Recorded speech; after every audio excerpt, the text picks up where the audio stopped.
Graças a Deus, louvamos ao Senhor por mais este dia. É o quarto dia da primeira semana teológica da Assembleia de Deus em Mossoró, aqui no estado do Rio Grande do Norte. Um evento promovido pelo Departamento de Ensino Bíblico da Assembleia de Deus em Mossoró, por meio do CETADEM, Centro de Estudos Teológicos da Assembleia de Deus em Mossoró. Desde já eu quero agradecer a presença de todos os alunos do CETADEM aqui nesta noite. Também agradecer a presença dos nossos pastores que acompanham a nossa diretoria e de demais pastores, dirigentes de congregação, de todos vocês, tanto de perto quanto de longe. Também quero agradecer à congregação Betel por nos receber nesta noite. Agradecer a todos os irmãos desta igreja, na pessoa aqui do seu pastor, pastor Aguinaldo Batista, que também é aluno do CETADEM, do nosso curso de bacharelado.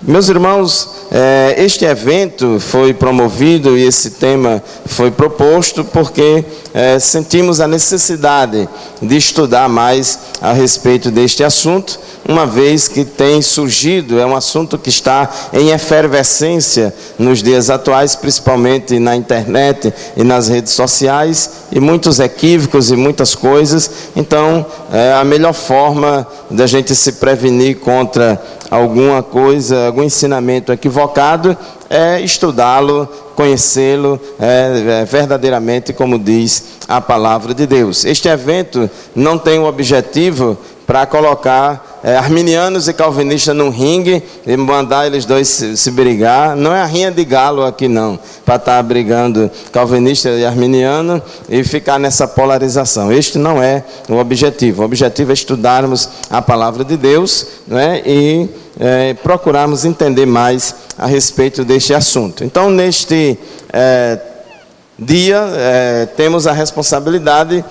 Nesse cartãozinho que vocês têm aí da programação, tem no marcador de Bíblia o título da palestra: A expiação que Cristo efetuou na cruz. Mas eu já mudei aqui o título para ficar um título, vamos dizer assim, mais fácil de entender, para usar menos palavras técnicas, porque eu também acho que a teologia ela tem que ser simples e descomplicada, que possa alcançar a todos. A gente tem que ser ao mesmo tempo profundo e ao mesmo tempo simples, profundo no estudo, na análise e no entendimento, e simples na transmissão, simples no ensino, simples na aplicação. Então, a gente preferiu colocar por que e por quem Cristo morreu. Esse tema está sendo proposto porque um dos pontos do calvinismo é que eles defendem que Cristo morreu somente pelos eleitos. Então, a nossa palestra aqui, em primeiro lugar, vamos mostrar por que Cristo morreu, qual o significado da morte de Cristo. Isso é muito importante, o significado da morte de Cristo, né? E depois a abrangência dos benefícios da morte de Cristo.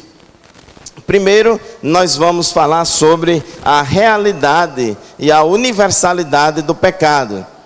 Quando Deus criou Adão e Eva e colocou lá no jardim do Éden, Deus falou que toda árvore do jardim ele podia comer livremente, mas não podia comer da árvore do conhecimento do bem e do mal, porque senão ele morreria.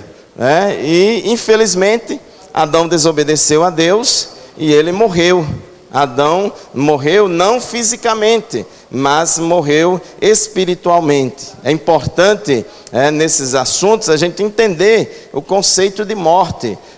Na Bíblia, morte, irmãos, não tem a ideia de aniquilamento, de deixar de existir. Morte significa separação. Então tem a morte física, onde há separação do corpo e da alma e do espírito, e também existe a morte espiritual, em que a pessoa perde a comunhão com Deus. É uma separação de comunhão, e tem a morte eterna. Então Adão, ele pecou e perdeu a comunhão com Deus. E a gente vê em Romanos, no capítulo 5, versículo 12, o apóstolo Paulo dizendo que da mesma forma como o pecado entrou no mundo por um homem, e pelo pecado a morte, assim também a morte veio a todos os homens, porque todos pecaram. Então, todos os homens são pecadores, e a morte passou a todos os homens, porque todos pecaram. sei que sou pecador desde que nasci. Sim, desde que me concebeu a minha mãe. Foi o que Davi disse em oração a Deus no Salmo 51, versículo 5. E ele disse, mostrando aí a sua natureza inclinada para o pecado. Então, irmãos, nós vemos na palavra de Deus, em Efésios, em Colossenses, que todos estão mortos nas suas ofensas e pecado. Então o pecado, ele afetou toda a humanidade, ele afetou toda a raça humana, e quando a Bíblia diz que todos estão mortos nas suas ofensas e pecados, como eu disse, isso não significa que a pessoa está inativa, né, sem comunicação nenhuma. Inclusive, depois que Adão pecou, Deus foi lá no jardim e conversou com ele. Adão, o que é que você fez e tal, e ele até dialogou com Deus. Então o homem no pecado, ele não deixa de existir, ele está vivo, inclusive pecando, vive se mexendo e fazendo muita coisa que não agrada a Deus. Então nós vemos no livro de Romanos, que Paulo escreveu aos Romanos, no capítulo 1, ele mostra que todos os gentios estão perdidos no pecado. Inclusive Paulo no capítulo 1 diz que eles, tendo conhecido a Deus, não glorificaram como Deus, não deram glória a Deus. A Bíblia diz em Romanos no capítulo 1, que eles são indesculpáveis, que ele tinha, o homem, um certo conhecimento rudimentar das coisas do Senhor. Deus, ele tem um nível, um grau mínimo de revelação para todas as pessoas. Até a natureza revela, os céus manifestam a glória de Deus e o firmamento anuncia as obras das suas mãos. No capítulo 2, depois dele dizer no capítulo 1 que todos os judeus estão debaixo do pecado, no capítulo 2 ele também diz, no capítulo 1 todos os gentios debaixo do pecado, e no capítulo 2 também Paulo diz que todos os judeus também são pecadores, embora os judeus tenham um padrão moral mais elevado do que os gentios, porque os judeus se jactavam, porque é um povo escolhido, tem um padrão moral mais elevado, e se achava melhor do que os gentios. E Paulo falou, vocês também não estão com nada. E aí, para poder fazer o fechamento, e aí o capítulo 3 ele coloca, tanto judeus como gregos, todos estão debaixo do pecado. Versículo 9, versículo 10, não há um justo nenhum sequer, e no versículo 23 ele diz que todos pecaram e destituídos estão da glória de Deus. Esta é a situação de toda a humanidade pecadora, e esse pecado traz consequências. Ezequiel 18:4 diz que a alma que pecar, esta morrerá. Paulo também disse, o salário do pecado é a morte, o salário é a justa retribuição por algo que a pessoa faz. Então, é a morte, é a consequência natural do pecado. Então, a consequência disso é que todos são condenáveis diante de Deus. Em Romanos 3,19, Paulo diz, todo mundo, preto, branco, pobre, rico, judeu, gentil, intelectual, analfabeto, enfim, todos são condenáveis diante de Deus, todos merecem a condenação, todos são culpados diante de Deus. E diz também em Romanos 5,10, Paulo fala que todos os pecadores são inimigos de Deus. Ele não é somente culpado, mas o homem também se torna um inimigo. Isso é uma coisa muito grave. E o que é que a lei pode fazer ou fez pelo pecado? Bom, a Bíblia diz em Romanos 3,20 que pela lei vem o conhecimento do pecado. A lei, ela não tem a capacidade e também não foi proposta por Deus com o objetivo de tirar o pecado do mundo, com o objetivo de transformar o pecador. O objetivo da lei serviu para revelar o pecado do homem como um raio-x, como um espelho. A lei é como um espelho de frente do homem que mostra para ele o quanto ele é pecador, e mostrar para que ele mesmo, que este homem não pode fazer nada para se salvar. Então o objetivo da lei é mostrar para o camarada, meu amigo, você está frito, você não tem saída, está frito mesmo. A lei bota ele lá no chão mesmo. Esse é o objetivo da lei. Aí o caba, quando vê a lei, aí ele diz, miserável homem que eu sou, quem me livrará do corpo desta morte? E aí o Paulo responde mesmo, mas graças a Deus por Jesus Cristo, nosso Senhor. Então, irmãos, o objetivo da lei, como disse Paulo em Gálatas 3:24, ela nos serviu de aio, ou seja, de tutor, de guia, para nos conduzir a Cristo, para que pela fé, e não pelas nossas obras de justiça, mas pela fé, fôssemos justificados. Então, a lei, o papel dela foi isso. Agora, irmãos, nós vamos falar sobre a morte de Cristo, o significado dela em 5 palavras. É difícil você, com apenas uma palavra, você expressar todo o significado da morte de Cristo. Então, a primeira palavra aí, para se referir à morte de Cristo, é que a morte de Cristo, ela é vicária. O que é que significa essa palavra vicária? Ela vem de vicário, que é uma palavra do latim, né, vicário, que significa aquele que faz as vezes de outro, ou seja, um substituto. Um substituto. Então, quando a gente diz que a morte de Cristo foi uma morte vicária, foi porque ele morreu no lugar de alguém. Ele morreu por outra pessoa. Ele não morreu por causa dele mesmo. Ele tomou o lugar de outra pessoa. Então, o vicário, a morte vicária ocorre, né, quando alguém morre no lugar de outro. E a gente vê, antes de Jesus, a gente vê na Bíblia Sagrada vários exemplos de mortes vicárias. Por exemplo, lá no Éden, quando Adão morreu, a Bíblia diz que Deus vestiu Adão e Eva, né, com peles de animais. Então, lá no Éden, após a entrada do pecado do mundo, Deus já matou um animal, já derramou sangue ali de um inocente. Alguma vítima morreu no lugar de Adão e Eva, morreu fisicamente no lugar de Adão e Eva. Então já é, vamos dizer assim, um primeiro sinal aí que o próprio Deus matou aquele animal para cobrir a pele, para cobrir, vamos dizer assim, o corpo de Adão e Eva.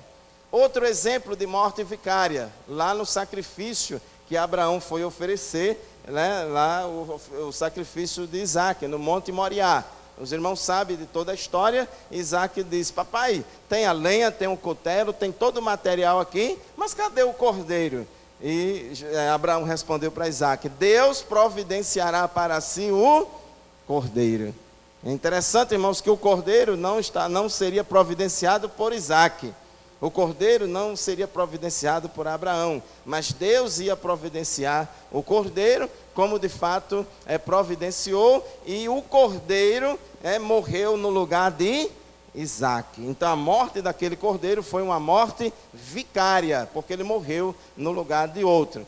A gente vê também, irmãos, durante a celebração da Páscoa dos judeus, a primeira celebração da Páscoa, que foi naquela noite da morte dos primogênitos no Egito, e aí a gente vê como foi interessante. Aquele cordeiro da Páscoa que foi sacrificado, que foi imolado, ele morreu no lugar do primogênito daquela família. Aquele cordeiro, aquela morte daquele cordeiro, era uma morte vicária.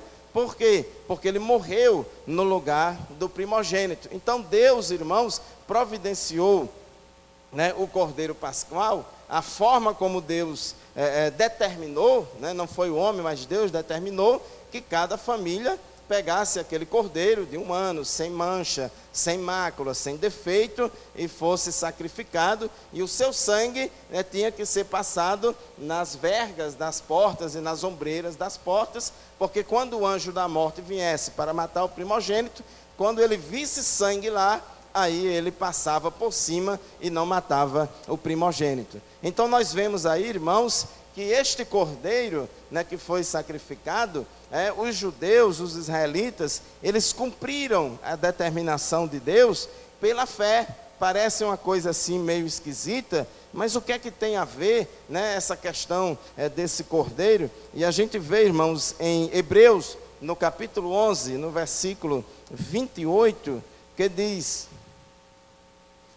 na galeria dos heróis da fé, ele diz: pela fé celebrou a Páscoa e a aspersão do sangue, para que o destruidor dos primogênitos não lhes tocasse. Era uma fé obediente. Deus determinou, Deus providenciou a forma do primogênito escapar. Deus foi quem planejou e disse soberanamente: olha, a única forma do primogênito da sua família escapar é você matar um cordeiro no lugar dele, pegar o sangue, botar lá nas vergas da porta. E aí, eles, pela fé, obediente, está aqui, Hebreus 11, 28, eles fizeram isso. E a gente vê aqui, irmãos, que se eles não tivessem feito isso, o primogênito da família dele teria morrido. Então, em termos de plano, de planejamento, de provisão de salvação de Deus, foi tudo, Deus já disse, todo o plano, tudo que tinha que fazer. Da parte dele, tinha que ter essa atitude. Então, nós vemos aqui, irmãos, que como provisão de Deus, o cordeiro pascual deveria ser morto no lugar do primogênito, e a fé obediente dele foi que efetivou a salvação do primogênito. Vendo aí que há um sinergismo. Deus tomou a iniciativa, Deus ditou todas as regras soberanamente, o homem tinha apenas que obedecer e matar o cordeiro e passar o sangue nas vergas. Se ele matasse apenas o cordeiro, vamos imaginar, o cordeiro foi morto, derramou sangue, ele pegasse aquele sangue e derramasse na terra, não servia de nada. Tinha que passar o sangue na porta, porque tenha também a responsabilidade humana. A salvação é idealizada, iniciada e posta, para iniciar a sua execução por Deus, mas para receber, para se apoderar do seu benefício efetivamente, o homem tem que fazer alguma coisa. Então, meus irmãos, Jesus é o Cordeiro de Deus, que tira o pecado do mundo. João Batista, ele já disse, quando viu Jesus, ele fez essa analogia, ele viu que aquele cordeiro da Páscoa era um tipo de Cristo, e João Batista já profetizou aí que Jesus ia morrer, uma morte vicária, para tirar o pecado de quem, irmãos? Só dos eleitos? Para tirar o pecado só daqueles que crescem? Não, que tira o pecado do mundo. Por isso que eu enfatizei aqui a palavra do mundo.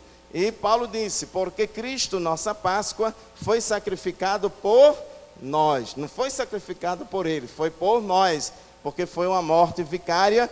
E o cordeiro que foi morto desde a fundação do mundo. Jesus foi morto, irmãos, há mais ou menos 2000 anos atrás, ou foi morto desde a fundação do mundo? Pensa aí, enquanto eu vou beber uma água. Irmãos, é importante a gente entender uma coisa. O plano da salvação é como um projeto de construção de um edifício. Na construção de um edifício, você faz o projeto, o arquiteto faz o projeto, alguns fazem até uma maquete virtual. Você já sabe tudo o que vai acontecer, mas aquele projeto, ele tem que ser colocado em prática, ele tem que ser executado, e só após a execução é que você vai ter aquele prédio pronto. Porém, o arquiteto já viu esse prédio antes. Então, a salvação, em nível de plano de Deus, na eternidade, já foi, nos planos de Deus, em termos do projeto, Jesus já foi morto desde a fundação do mundo. Mas, efetivamente, ele só morreu há mais ou menos aí 2000 anos atrás, quando ele esteve aqui na terra. Então, isso é muito importante. Isaías, tem aqui na descrição do capítulo 53 do servo sofredor, ele fala a respeito de Jesus, e todos esses versículos, não vamos ler todos aqui por causa do tempo, mas vários versículos aqui a gente até sublinhou, mostrando que Jesus morreu não pelo pecado dele, não pelos pecados deles, mas pelo pecado de outros. Então ele levou sobre si os nossos pecados, levou as nossas doenças, foi por causa das nossas transgressões que ele foi esmagado, por causa das nossas iniquidades, Deus fez cair sobre ele a iniquidade de nós todos. Ele não tinha pecado, mas Deus o fez pecado por nós. Enfim, lá em Isaías já tem uma descrição muito clara e abundante de que Jesus morreu no lugar de outro. Outra palavra, além da palavra vicária, que descreve o significado da morte de Cristo, é a palavra expiação. Esta palavra expiação é uma palavra que ocorre somente no Antigo Testamento, principalmente no livro de Levítico, que é a tradução dessa palavra hebraica, kafar, que significa literalmente cobrir ou cobrir com betume. Aqui em Gênesis 6,14, quando diz que lá na arca cobriu, passou betume lá, o piche lá nas brechas lá da madeira da arca, isso aí é a mesma palavra no original que é usada para expiação lá nos sacrifícios. A ideia é de cobrir, Então a expiação simbolizava que a transgressão do pecador estava sendo coberta e se tornando invisível aos olhos do Deus Santo, de modo que era perdoada. Simbolizava isso. Não é que era ao pé da letra, porque nada está oculto aos olhos de Deus. Mas do ponto de vista do pecador, do ponto de vista do homem pecador, era como se o pecado dele estivesse sendo coberto e Deus não está vendo. Aí Deus não estava vendo o pecado e não ia punir ele. Então, vemos lá em Levítico que havia tanto a expiação pelo pecado de uma pessoa, como também expiação pelo pecado da nação, pecado coletivo. Porém, isso não era de graça. A expiação lá no Antigo Testamento não era de graça. Tinha que morrer alguém. Custava a morte e o derramamento de sangue de uma vítima inocente. Tinha que ter uma morte vicária. Antes de ser imolado, o pecador colocava as mãos sobre a cabeça do animal, transferindo simbolicamente seus pecados para o animal. Era um ato simbólico. Ele botava a mão na cabeça do animal e ali simbolizava que os pecados estavam saindo dele e indo para o animal, e o animal quem recebia o pecado dele, e o animal, embora não tenha pecado, ele vai pagar agora com a sua própria vida pelo pecado daquele homem. Então, ele tinha este simbolismo, a expiação. Em Efésios 5,2 diz que Cristo nos amou e se entregou a si mesmo por nós, em oferta e sacrifício a Deus em cheiro suave. Aquele animal, depois que era imolado, ele era queimado em holocausto. Ele era queimado, até a palavra holocausto significa totalmente queimado, oferta totalmente queimada ao Senhor. E quando você queima a carne do animal, sobe aquele cheiro de churrasco lá para o céu, e Deus sente aquele cheiro e acha bom e se agrada, e o pecado foi expiado. Então Jesus se ofereceu a si mesmo como oferta em sacrifício a Deus em cheiro suave. Outra palavra que descreve o significado da morte de Cristo é a palavra propiciação, né? No Antigo Testamento usa-se a palavra propiciatório para se referir à tampa da Arca da Aliança. Aquela tampa de ouro que cobria a Arca da Aliança era chamada de propiciatório, né? Sobre a qual o sumo sacerdote borrifava ou aspergia sangue no dia da expiação. E este era o propiciatório que compunha a Arca da Aliança. Lá no Antigo Testamento, a propiciação era realizada por meio dos sacrifícios, os quais se tornaram desnecessários com a vinda de Cristo, que se ofereceu como sacrifício em lugar dos pecadores. Esses termos, propiciação, propício e propiciar, ocorrem no Novo Testamento em apenas 6 versículos, nesses versículos aqui. Então, na língua grega, este termo propiciação, propício, propiciar, ele significa tornar os deuses propícios, satisfazer, aplacar a ira, propiciar, reconciliar. Porque os gregos tinham muito aquela ideia, né, de que os deuses estavam irados e com raiva deles, eles tinham que fazer alguma coisa para aplacar a ira dos deuses. Então eles criaram essa palavra aí, propiciar, né, propício, para que eles se tornassem propícios e favoráveis. Tornar Deus propício ou favorável a eles, né, aplacar a ira de Deus. Então, irmãos, propiciação é o ato realizado, né, por Cristo, lá por meio do seu sacrifício, realizado por Cristo, para aplacar a ira de Deus, de modo a ser satisfeita a sua santidade e a sua justiça, tendo como resultado a possibilidade do perdão dos pecados e a restauração do pecador à comunhão com Deus, porém só efetivados após o pecador crer em Cristo. Então a propiciação, o sacrifício de Cristo, tornou Deus propício, tornou Deus favorável ao pecador, no sentido de providenciar, de colocar à disposição, de criar a possibilidade, abrir um canal de reconciliação com o pecador. Porém, esta reconciliação não é automática. O perdão dos pecados não é automático, porque precisa, para ser efetivado, que o pecador creia em Cristo Jesus. Aqui tem vários versículos na Bíblia, mostrando que no Novo Testamento, a respeito do sacrifício de Jesus. Ele fez a propiciação pelos pecados do povo, né? Deus o ofereceu como sacrifício para a propiciação mediante a fé pelo seu sangue. Por isso que a gente gosta de dizer que o sangue de Jesus tem poder, porque, irmãos, não é o sangue a substância material. Tem até um hino aí que diz, um corinho que diz: teu sangue é forte, Jesus, teu sangue é forte, alimenta a minha alma. Dá uma ideia de você beber o sangue literalmente. Não tem nada a ver com isso. É o sacrifício que ele efetuou na cruz que garante toda a vitória para o crente. Então diz a Bíblia que ele nos amou e enviou seu Filho como propiciação pelos nossos pecados. Foi tudo por amor, irmãos. O plano da salvação foi por amor. Glórias ao nome de Jesus. Eu quero aproveitar a oportunidade para saudar os irmãos e amigos ouvintes da Rádio Libertadora que estão nos acompanhando nesta noite.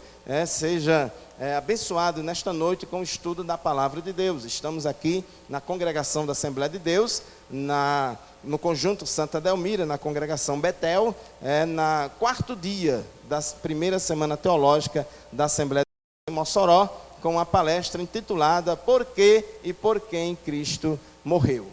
1 João 2:2, irmãos, eu fiz questão de aumentar o tamanho da letra, que é para chamar a atenção mesmo. Então diz assim, que ele, ou seja, Cristo, é a propiciação pelos nossos pecados, e não somente pelos nossos, mas também pelos pecados de todo o mundo.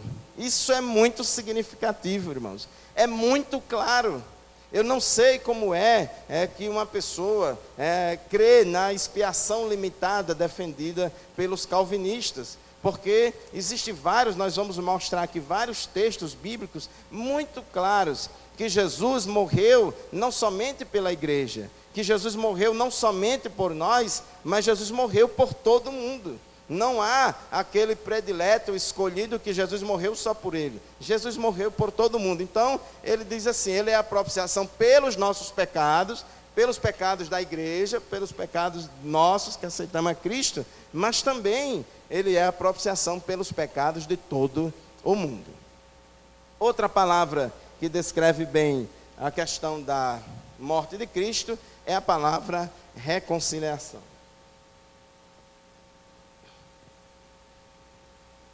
Isaías disse que as nossas iniquidades faz divisão entre nós e o nosso Deus. Romanos 5:10 diz que se nós, sendo inimigos, fomos reconciliados com Deus pela morte do seu Filho. Então, o homem no pecado, ele é inimigo de Deus, por causa de quê? Por causa do pecado. A condição dele é de inimizade com Deus. No grego, a palavra reconciliação, katalage, significa ajuste de uma diferença, restauração à situação favorável, anterior, mudança de uma parte induzida pela ação da outra parte. Deus, ele enviou o seu Filho, idealizou o plano, Jesus veio e morreu, então ele já fez, já deu um bocado de passo aí para o pecador. Ele já preparou todo o caminho, basta apenas que o pecador aceite, creia em Jesus. Então a reconciliação refere-se à morte de Cristo, mediante a qual Deus não imputa os pecados dos homens, mas lhes atribui a justiça de Cristo, reatando a amizade do homem pecador com o Deus Santo. Então, a morte de Cristo também tem este significado de reconciliar o pecador que antes era inimigo de Deus, para agora ele se tornar amigos de Deus. Então diz Paulo em Romanos 5:9-11, que nós, sendo inimigos, fomos reconciliados com Deus pela morte de seu Filho. Então a morte de Jesus na cruz possibilitou a reconciliação do pecador com Deus. aqui eu quero chamar a atenção, irmãos, mais uma vez, sobre essa ideia da provisão da salvação e da efetivação da salvação. É uma ideia que a gente ainda vai falar várias vezes aqui nesta noite. Em 2 Coríntios, capítulo 5, versículo 18 a 20, é muito interessante essa passagem, que diz assim, 2 Coríntios 5, 18. E tudo isso provém de Deus, que nos reconciliou consigo mesmo e nos deu o ministério, por Jesus Cristo, e nos deu o ministério da reconciliação.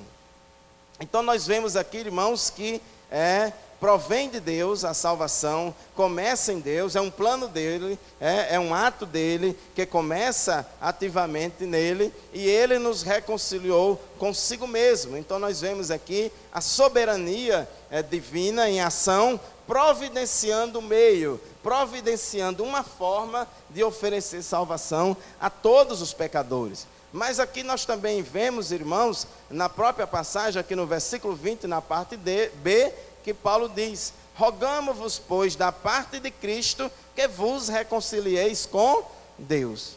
Então veja que agora aqui no versículo 20, ele já está mandando as pessoas: olha, eu rogo a vocês, da parte de Cristo, que vos reconcilieis com Deus. Ou seja, é a parte humana, aqui é a parte divina. Ele nos reconciliou. Como é que a Bíblia diz? Que Deus nos reconciliou com Ele mesmo, e aí lá em 2 versículos na frente diz que vocês se reconciliem com Deus. Porque a salvação, irmãos, tem esses dois lados. Tem a soberania divina, mostrando o caminho, providenciando a forma, mas tem a responsabilidade humana, tem a parte do homem. Então o homem tem que, vamos dizer assim, exercer o seu livre-arbítrio para o bem e assumir, vamos dizer assim, receber esta bênção da reconciliação. A última palavra, a quinta palavra que descreve o significado da morte de Cristo, é a palavra redenção, que significa libertação do cativeiro, libertação da escravidão, libertação da morte, mediante o pagamento de um resgate. Essa palavra foi aplicada à redenção aí porque era muito comum na época da escravatura ter o comércio de escravos. O comércio de escravos, então aquele escravo não tinha vontade própria, era vendido como uma mercadoria, mas alguém poderia ir lá, comprar aquele escravo, pagar um preço, um resgate por ele e libertar ele, deixar ele livre. Então essa palavra também é usada.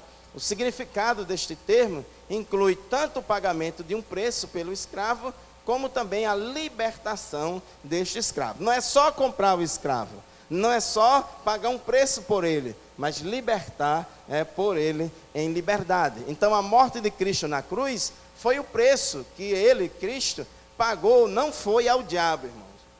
Entenda, Cristo não pagou nada ao diabo, ele pagou ao Pai, pela nossa libertação da culpa e do poder do pecado. Esta redenção, ela nos liberta tanto da culpa do pecado, como do poder do pecado. Então Cristo nos resgatou, nos libertou da penalidade ou da maldição da lei, como diz em Gálatas 3:13. Cristo nos resgatou da lei propriamente dita. Então diz aqui em Gálatas 4:4-5, que ele, nascido sob a lei, para remir ou resgatar, essa palavra remir é a mesma coisa de resgatar, certo? Os que estavam debaixo da lei, porque os irmãos sabem que a lei não salva ninguém, a lei não liberta ninguém, a lei apenas diz que você está frito, te peguei, agora tu está acabado.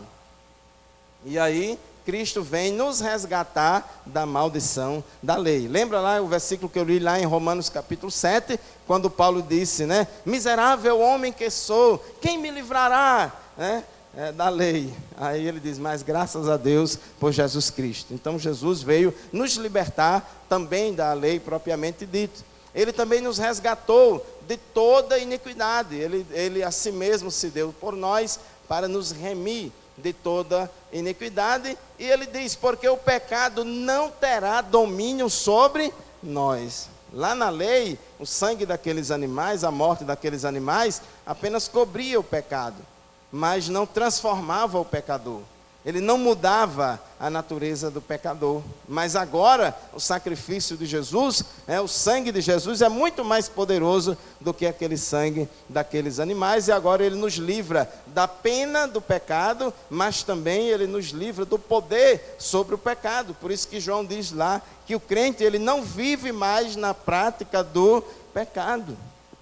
Agora, nós somos coparticipantes da natureza divina.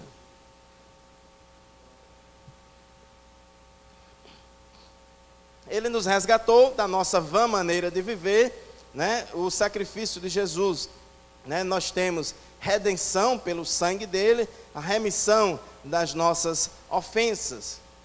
Marcos 10, 45, Jesus disse que o Filho do Homem, ele veio para dar a sua vida em resgate de muitos.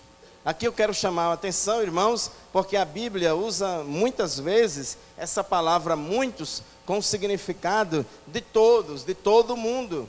E aí a gente precisa ter cuidado na interpretação dessas palavras, porque às vezes as pessoas acham que é só um grupo específico. Então a gente tem que ler o contexto para entender direitinho. Jesus, irmãos, diz em 1 Timóteo 2, 3 a 6, Paulo falou: porque isto é bom e agradável diante de Deus nosso Salvador, que quer que todos os homens se salvem. Esta é a vontade, o querer de Deus é esse. Ele quer que todos os homens se salvem, venham ao pleno conhecimento da verdade. Então ele diz que Jesus, ele se deu a si mesmo em preço de redenção por todos. Observe, irmãos, aqui, ele quer que todos os homens se salvem e ele pagou o preço do resgate por todos. Não foi só pela igreja.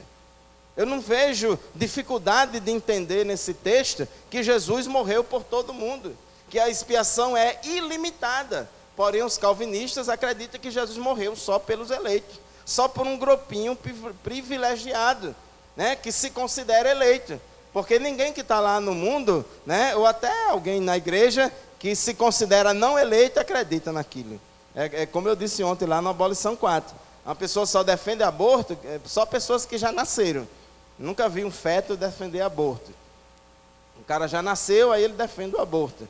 E aí só defende eleição incondicional, só defende expiação limitada, quem se considera eleito, quem se acha o escolhidinho do papai, em detrimento dos outros. Aí ele defende isso. Mas se ele estivesse do outro lado, se ele se considerasse não eleito, ele ia esbravejar contra Deus. Então, todos, né? Vamos correr. Por quem Cristo morreu? Então aí vamos para a segunda parte da nossa palestra. Temos duas visões diferentes. No calvinismo, eles pregam que Cristo morreu apenas pelos eleitos, pela igreja, pois o pecado não pode ser punido duas vezes. Segundo eles, se Cristo tivesse morrido por todos os homens, por toda a humanidade, logo todos se salvariam, o que seria descambar para o universalismo. O universalismo é um ensinamento que diz que todo mundo vai ser salvo. Todo mundo, no final, tudo dá certo, todo mundo vai para o céu. Ninguém vai para o inferno, no final todo mundo vai dar certo. Esse é o universalismo. Então os calvinistas, eles pregam que se a gente admitir, né, que Jesus morreu por todos os homens, então obrigatoriamente todos os homens têm que ir para o céu. E como a Bíblia diz que vai um bocado para o inferno, aliás, vai mais para o inferno do que para o céu. E aí ele diz, não, então a solução para isso é dizer que Cristo morreu só pelos eleitos. Então eles pregam a expiação limitada ou definida, ou seja, que Cristo morreu apenas pelos eleitos. Já os arminianos, né, eles creem, né, que Cristo morreu por todos os homens, até por aqueles que rejeitam a Cristo. Jesus morreu por todo mundo, certo? Até por aqueles que rejeitam a Cristo.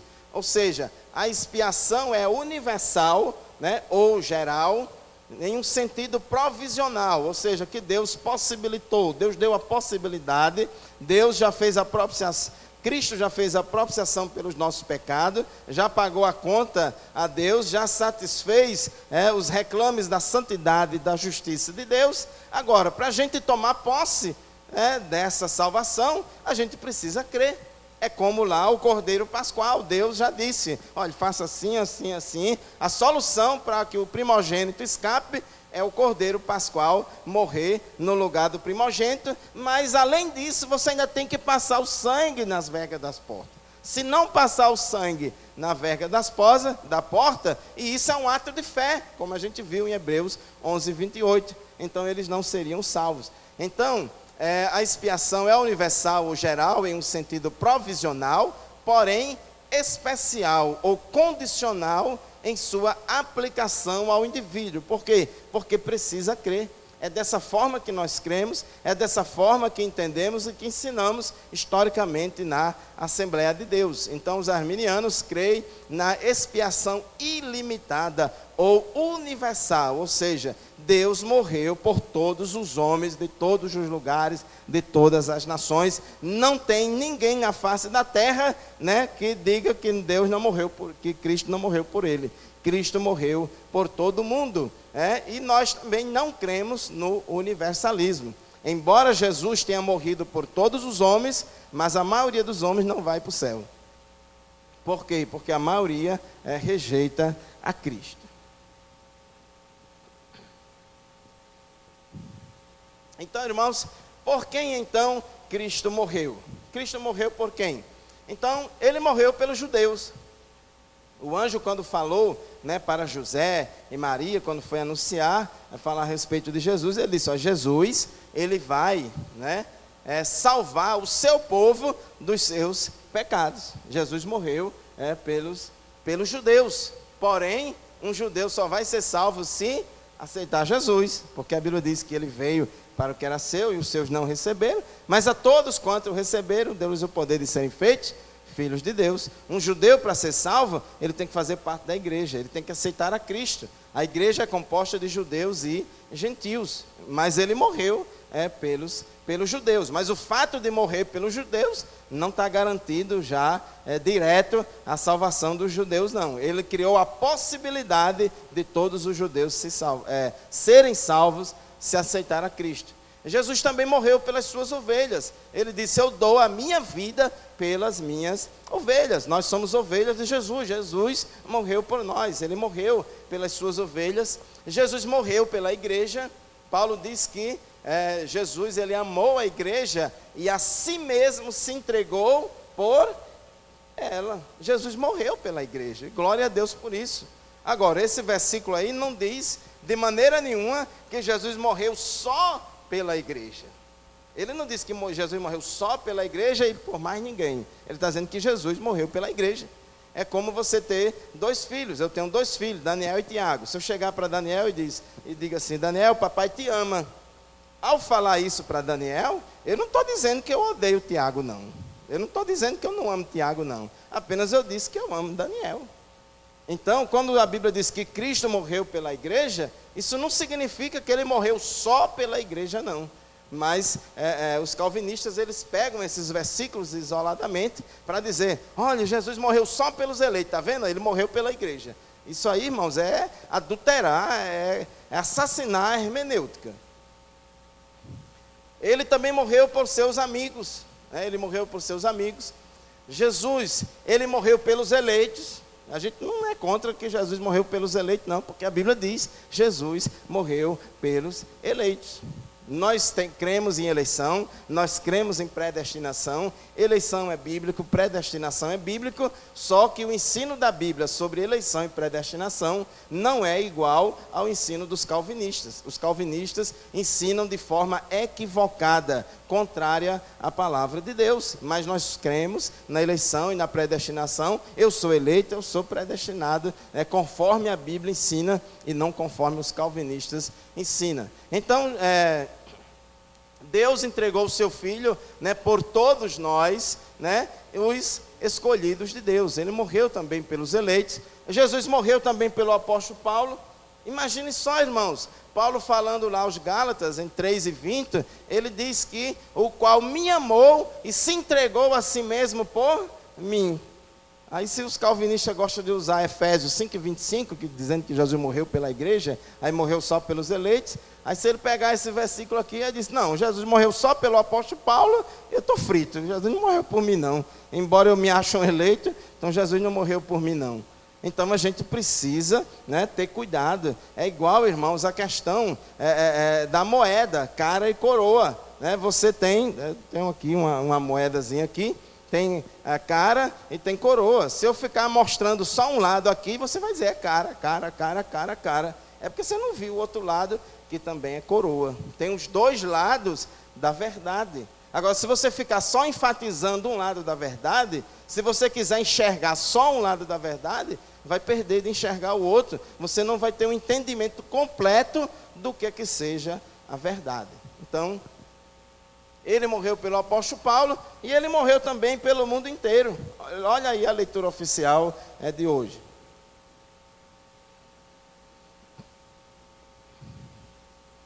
Porque Deus amou o mundo de tal maneira que deu o seu Filho unigênito para que todo aquele que nele crê não pereça, mas tenha vida eterna. Deus amou quem, irmãos? Só os eleitos?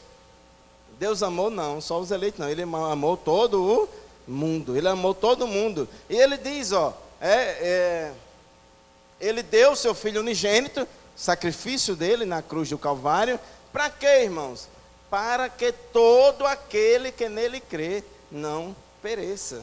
Todo aquele, qualquer um. E diz ainda no versículo 17, porque Deus enviou o seu Filho ao mundo, não para que condenasse o mundo, mas para que o mundo fosse salvo por ele. Deus criou possibilidade real de salvação para todas as pessoas, em todos os lugares. Por isso que ele manda pregar o evangelho a toda a criatura. Ele manda pregar para todo mundo. E diz, quem crer e for batizado, será salvo. Quem, porém, não crer, será condenado.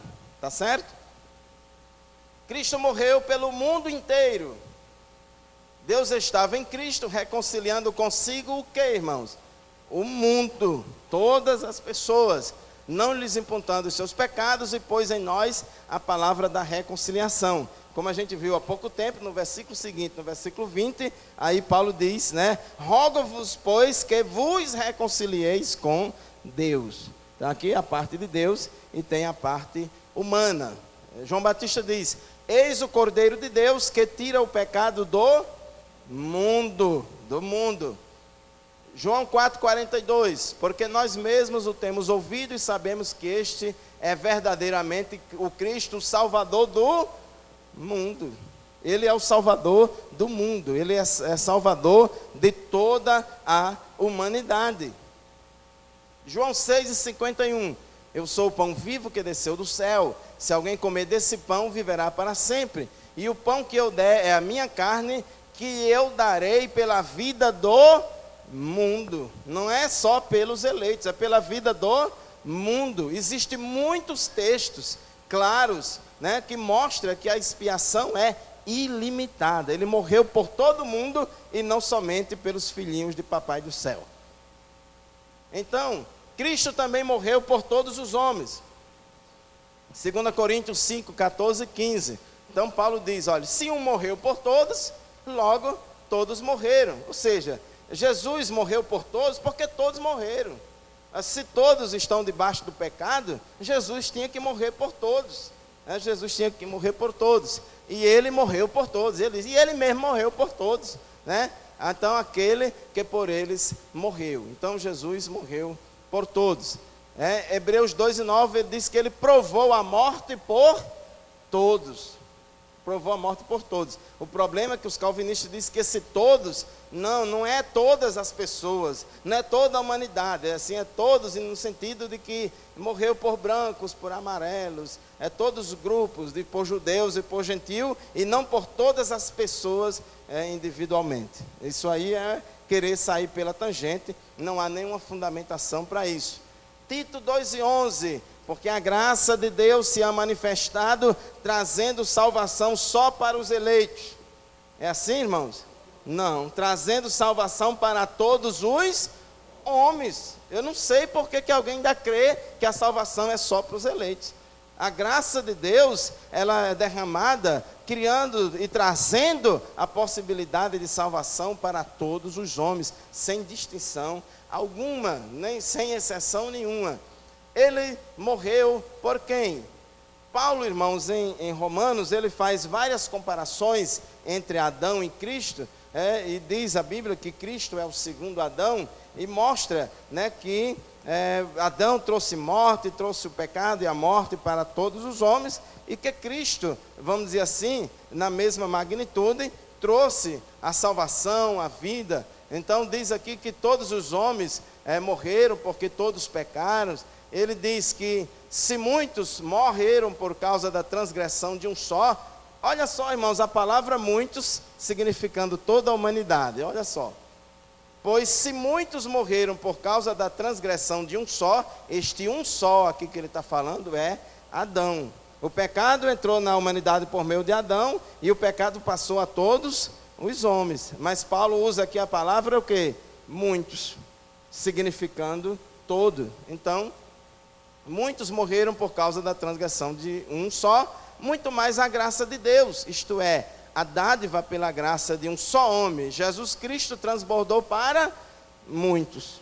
Mas os calvinistas, eles são capazes de dizer, não, esses muitos aqui que são alvos da graça, é só os eleitos. E esses muitos aqui é só para todo pecador. Então eles interpretam a sua maneira, ao seu bel prazer, não levando em conta o contexto. Romanos 5,18, ele diz aqui que assim como uma só transgressão resultou na condenação de todos os homens, toda a humanidade, assim também um só ato de justiça resultou na justificação que traz vida a todos os homens. Então veja que esse todos os homens está concordando com todos os homens aqui. Então o sacrifício de Jesus, o sacrifício de Cristo, resultou na justificação de todos os homens, mas isso não é automático. Não é porque Jesus morreu lá, agora todo mundo está salvo. Você não precisa fazer mais nada. Não, Senhor. O mesmo capítulo, logo o capítulo 1 de Romanos 5, ele diz, sendo, pois, justificados pela fé, temos paz com Deus. Então, ele provisionou. Então, essa justificação aqui, ela é em termos provisionais, mas sendo efetivada apenas pela fé na vida daqueles que creem. Então, muitos foram feitos pecadores em Adão, mas em Cristo muitos serão feitos justos. Então, esse muitos aí no sentido de todos, porque muitos para os descendentes de Adão é toda a humanidade. E simetricamente aí, muitos aqui em Cristo também, todos os homens. Então, irmãos, Deus quer salvar a todos ou só os eleitos? Deus quer salvar a todos. Nós vemos, irmãos, que isso faz parte do caráter de Deus, faz parte do caráter dele, da qualidade, da natureza dele, ele querer o bem e a salvação de todos. Então ele disse, eu não tenho prazer na morte do ímpio, mas em que o ímpio se converta dos seus maus caminhos e viva. Deus não tem prazer, isso não alegra, irmãos, a soberania de Deus. Os calvinistas querem fazer uma médiazinha com a soberania de Deus, querem fazer uma médiazinha e dizer, soberano Deus, quer botar a soberania lá em cima, em detrimento dos outros atributos de Deus. Deus não vai cair nessa conversa fiada não, irmãos. Então, nenhum atributo de Deus, para existir, tem que aniquilar o outro, não. Todos os atributos de Deus, eles convivem em harmonia, É igual a pessoa dizer assim, será que Deus tem, ele é todo poderoso, Ele é onipotente, Será que ele tem poder para fazer uma pedra tão grande, tão pesada, que ele não tem a força para segurar? Isso é uma bobagem, irmãos, pensar numa besteira dessa. Então os atributos de Deus andam em harmonia. Para Deus ser soberano, ele não precisa deixar de amar, não. Então, ele não tem prazer na morte do ímpio. Pedro também, ele repetiu isso que Ezequiel falou, Pedro falou. Ele não quer que ninguém pereça, a vontade de Deus é essa. Ele não quer que ninguém pereça. É por isso que ele manda a gente pregar o evangelho a toda criatura. Ele não tem prazer, não, porque Deus soberanamente, Ele endurece a quem quer, Ele condena quem quer, e salva quem quer, escolhe quem quer, porque Ele é soberano e não sei o quê. Só falta falar a língua estranha. Só não fala porque a maioria dos calvinistas não são pentecostais. Alguns são, mas a maioria não são. Então, irmãos, isso não vai, vamos dizer assim, engrandecer a Deus, não, né? Então, Ele não quer que ninguém pereça. Tito 2:4 diz que Ele quer que todos os homens se salvem. O desejo de Deus é esse. Ele quer que todos os homens se salvem. Ele não tem prazer na morte do ímpio. Então isso é o caráter de Deus, é assim.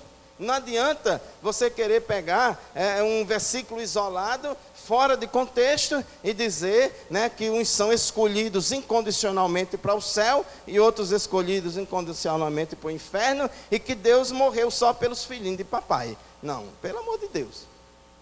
Então, Deus enviou o seu Filho ao mundo, não para que condenasse o mundo, mas para que o mundo fosse salvo por Ele. Foi isso que a gente leu na leitura oficial. Então, o objetivo, o plano, o desejo de Deus é salvar todo mundo. Mas, infelizmente, o homem, na sua maioria, não aceita a Cristo.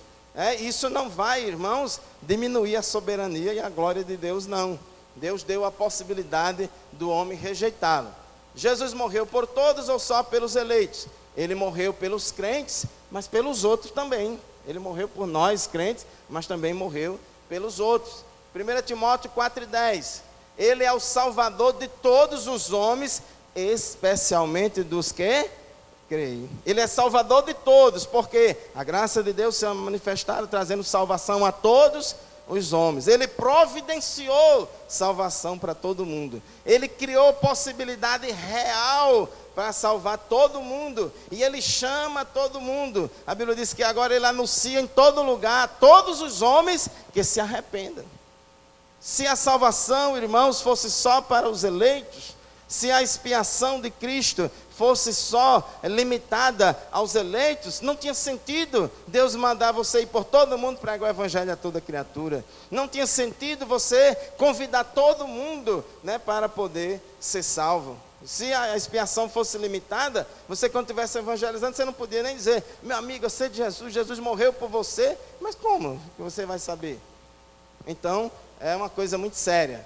1 João 2:2, Ele é a propiciação pelos nossos pecados, né? Ou seja, pelos pecados da igreja, mas não somente pelos nossos, mas também pelos pecados de todo o mundo. Observe que num só versículo diz que Jesus morreu pelos eleitos, tá certo?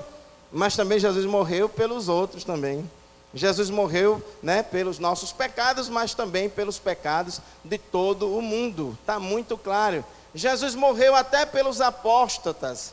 2 Pedro, 2:1, fala dos falsos profetas, apóstatas, que eles chegam a negar o soberano, que é Deus, que resgatou esses falsos apóstatas, recebendo sobre si mesmo repentina destruição. Aqui já diz que os falsos mestres já vão perder a salvação. Aqui já diz que ele perde a salvação, né? Por quê? Porque negou o soberano. Negou porque tem livre-arbítrio, tá certo? E aqui eles vão se perder, mas antes eles foram resgatados.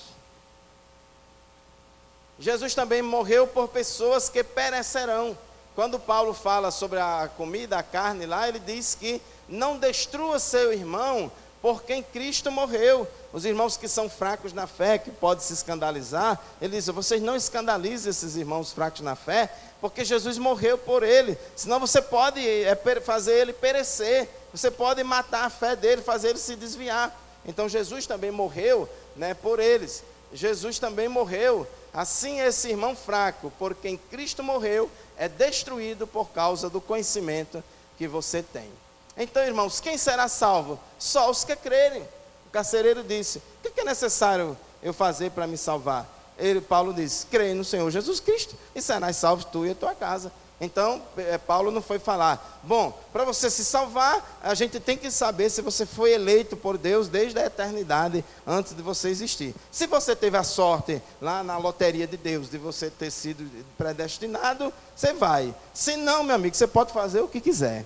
Você pode querer ser o maior crente do mundo, mas você não vai entrar no céu de jeito nenhum, porque você não foi escolhido. E não foi isso que Paulo disse. Ele disse que Paulo falou, é só crer. Jesus disse, né, vá por todo mundo, prega o evangelho a toda criatura. Quem crê e for batizado, será salvo. Quem, porém, não crê, será condenado. Ele não diz, quem não for eleito incondicionalmente, será condenado. Não, ele disse, é quem não crê.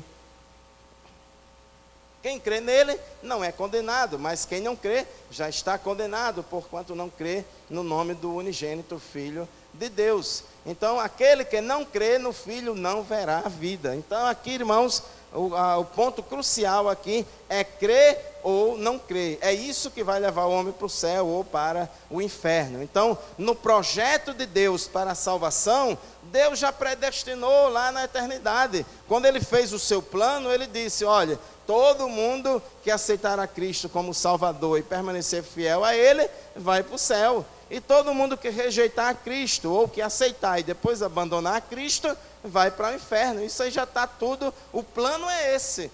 Agora o homem fica desse lado ou desse outro por livre escolha. Deus ajuda, Deus chama, Deus, a sua graça o capacita, mas ele pode rejeitar.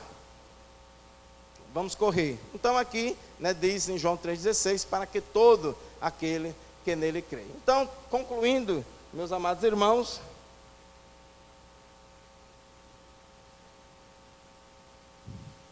nem todos os calvinistas acreditam na doutrina da expiação limitada.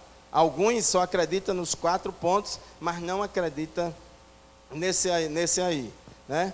Mas o fato é que esta doutrina não tem fundamento bíblico. É uma invenção deles para justificar o equívoco da eleição incondicional, porque um erro chama outro erro. Inventaram a tal da eleição incondicional e por causa disso tem que admitir que Jesus morreu só pelos eleitos. Então é um erro chamando outro erro. Concordar, isso aqui é muito grave, irmãos, preste muita atenção nisso aí, muita atenção nisso aqui, isso é grave. Concordar com a expiação limitada, e com a eleição condicional, como ensinam os calvinistas, é admitir que Deus não é todo amoroso e que Ele faz acepção de pessoas. Se Jesus morreu só por alguns, se Jesus escolheu só uns para salvar e o resto para ir para o inferno, então que amor é esse? Essa ruma de versículo que a gente leu aí, que Deus quer salvar, que Deus ama e tal, não vale nada, a gente joga tudo na lata do lixo. O caráter de Deus revelado na Bíblia, irmãos, é um Deus todo amoroso. Ele é amor. O amor faz parte da essência de Deus, assim como a soberania. Deus pode, irmãos, fazer o que Ele quer, mas Deus não faz tudo o que Ele quer. Ele não fez muitos milagres, lá em Nazaré, se eu não estou enganado, por causa da incredulidade do povo. Se Ele quisesse fazer, Ele fazia. Mesmo você sendo incrédulo, eu vou fazer e pronto. E fazia mesmo. Mas Ele não quis, tá certo? Então, se a gente admitir que Cristo morreu só pelos eleitos, a gente está dizendo a mesma coisa de admitir que Deus não é amoroso e que Ele faz acepção de pessoas, quando a Bíblia diz aí, vários versículos, que Deus não faz acepção de pessoas. Deus não deixa de ser soberano só porque Ele ama todos os pecadores e oferece salvação a todos eles. Isso não vai tirar a soberania de Deus, não. Não pense que o amor de Deus derramado, Deus prova o seu amor para conosco, em que Cristo morreu por nós, sendo nós ainda pecadores. Isso em nada tira a soberania de Deus. As crenças na expiação limitada e na eleição incondicional, que são calvinistas, também pode desestimular a evangelização e a obra missionária, tendo como resultado igrejas que não crescem. Isso aí a gente vê, irmãos, muito na prática. As igrejas calvinistas você pode contar no mundo inteiro, como são poucas, como tem poucos crentes. Faz culto e não faz apelo. Não tem aquele negócio de sair buscando as almas, falando de Jesus, pregando o evangelho. Não, se for eleito, ele vai vir e tal. A gente faz um negocinho aqui e tal. Aí são acomodados no evangelismo, são acomodados na obra missionária. Não, se for eleito, Deus vai dar um jeito para eles se salvar e tal. Então isso, irmãos, na prática a gente tem visto. As igrejas arminianas, que crê como a gente crê, que é o caso da Assembleia de Deus, elas fazem o trabalho de evangelização, buscam as almas.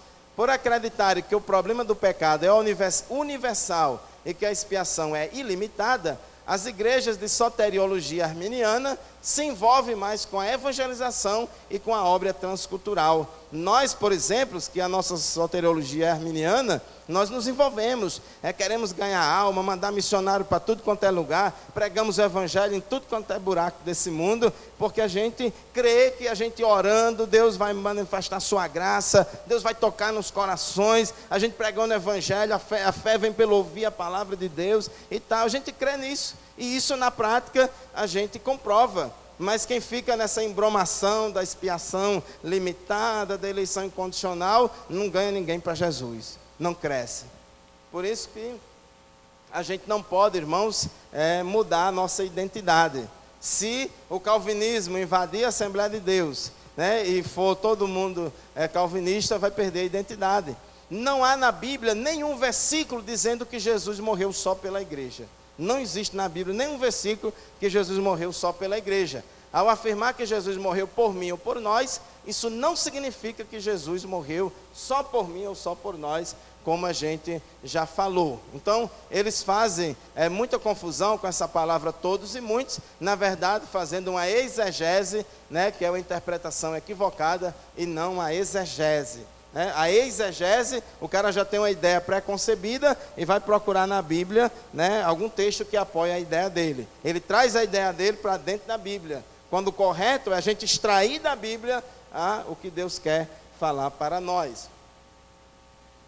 A Bíblia interpreta a própria Bíblia e, como alguns textos bíblicos revelam apenas o ensino parcial da verdade, é necessário admitirmos que uma doutrina não pode ser considerada bíblica se não somar e incluir tudo quanto a Bíblia diz a respeito do assunto. Além disso, as regras de hermenêutica dizem que textos claros e múltiplos devem ter prioridade, deve ter precedência sobre um suposto ensino de um texto único e obscuro. Os calvinistas cometem muito esses erros de hermenêutica. A Assembleia de Deus sempre creu e ensinou a soteriologia arminiana e não a calvinista. Dessa forma, não devemos permitir que se instale ou que avance qualquer processo de calvinização dentro da nossa igreja, sob pena de perdermos a nossa identidade. E perde mesmo, viu, irmãos? Perde mesmo. Devemos evitar a polarização calvinismo e arminianismo, como hoje existe aí, PT, PSDB, Há uma polarização PT, PSDB, que todo mundo fica cego, só vê a briga. Também a gente deve evitar isso, para não transformar arminianismo e calvinismo nessa briga, nessa polarização, como alguns debates infrutíferos que tem aí, às vezes, na internet, sob pena de idolatrarmos uma ou outra corrente. Tem gente, irmãos, que idolatra o arminianismo, tem gente que idolatra o calvinismo, isso aí é tudo na vida dele. O ativista calvinista, normalmente é muito inconveniente, é muito enjoado, só fala nisso, não fala outra coisa na vida, é só isso, e briga, arenga, e perturba todo mundo, fez disso a causa maior da sua vida. Vai falar de Jesus, irmão, que você vai ganhar muitas almas para Jesus assim. Não podemos ficar colocando lenha nessa fogueira e não devemos esquecer de que as obras da carne, dentre as obras da carne, existem essas três, que é rivalidades, dissensões ou discórdia e facções ou partidarismo ou heresias. Então essa briga aí não leva a nada, leva à carnalidade. Então, meus amados irmãos, que Deus abençoe a todos, agradecemos a oportunidade em nome de Jesus e ficamos à disposição para responder as perguntas dos irmãos, de todos os que trouxeram e fizeram perguntas. Eu não sei se os irmãos já têm aí alguma pergunta, se tiver, traga para cá que a gente vai responder em nome de Jesus. Meus irmãos, tem uma pergunta aqui, o que o calvinismo tem de bom? Irmãos, Calvino não ensinou só sobre esses assuntos, só sobre soteriologia. É muita coisa, então aí tem aí no mercado muitas obras de Calvino. Nós arminianos, vamos dizer assim, ou que seguimos a soteriologia arminiana, nós não somos contra tudo que Calvino escreveu, ou não somos contra tudo quanto alguns calvinistas escrevem. Inclusive até a CPAD tem alguns livros e obras de autores calvinistas, mas que não é sobre esse assunto, sobre outros assuntos, família, outras áreas. Então assim, a gente não tem nada contra. Se os calvinistas ensinam errado, eles podem dizer o mesmo de nós. Será que este assunto estudado não é substancialmente subjetivo? Ou seja, depende da interpretação que faço? Irmãos, veja bem, só existe uma interpretação correta da Bíblia. Temos que acabar com essa ideia que diz, não, a Bíblia pode ter várias interpretações. Cada um faz a sua interpretação. Não, senhor, olha o dedinho.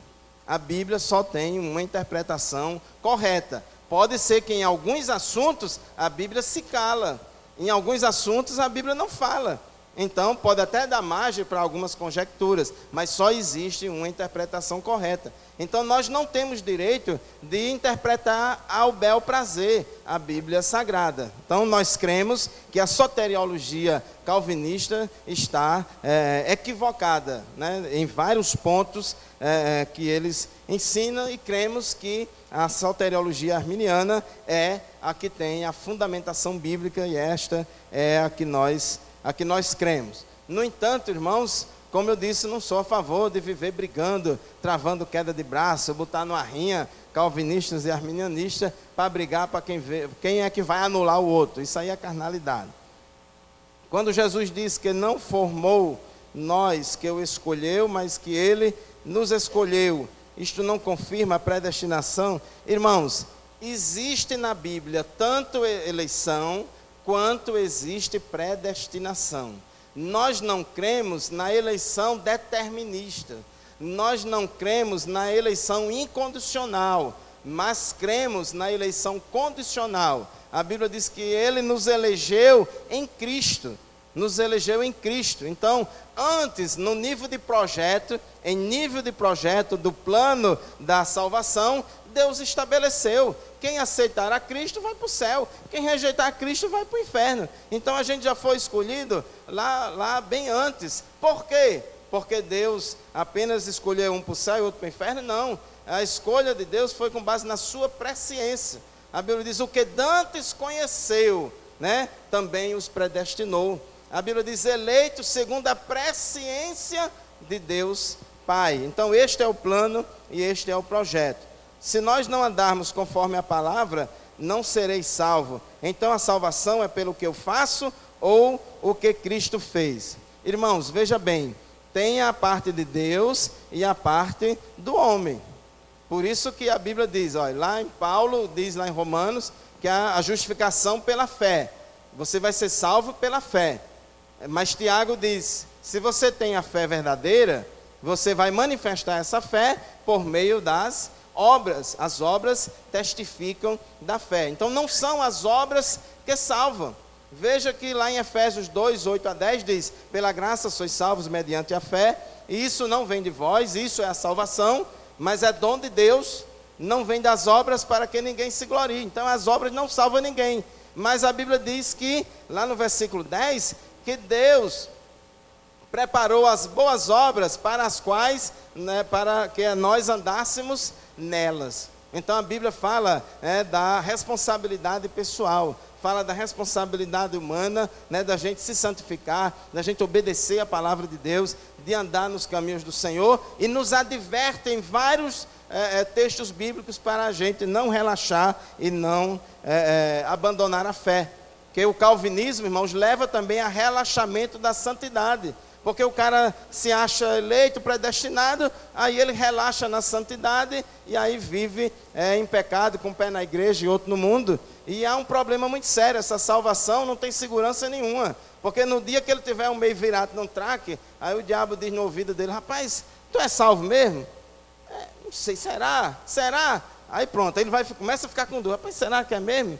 Aí eu só não sou, aí fica naquela crise existencial. E tem mais, no dia que um eleito pecar, aí o diabo é o primeiro a chegar para ele, rapaz, tu pecou é porque tu não é eleito não, você pecou é porque não é eleito, tu está perdendo tempo aí. Aí o cara tem dificuldade de se levantar, o cara tem dificuldade de se arrepender, de voltar aos caminhos do Senhor. Realmente é porque eu não sou eleito mesmo, aí ele se entrega ao pecado. Então, irmãos, não tem segurança nenhuma isso aí.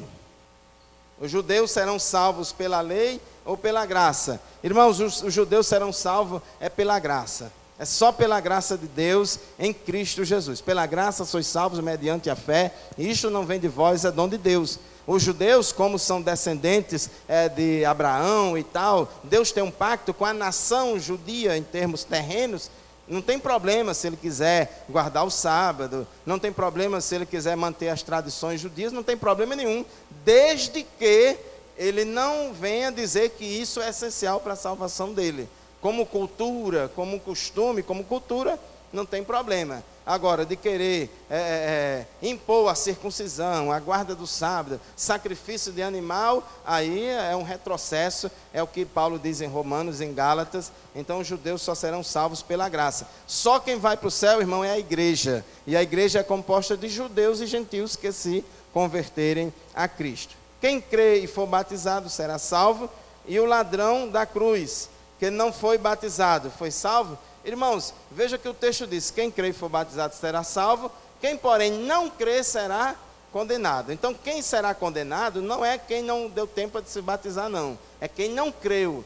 Então a questão aí é crer ou não crer, que vai fazer toda a diferença, e não o batismo.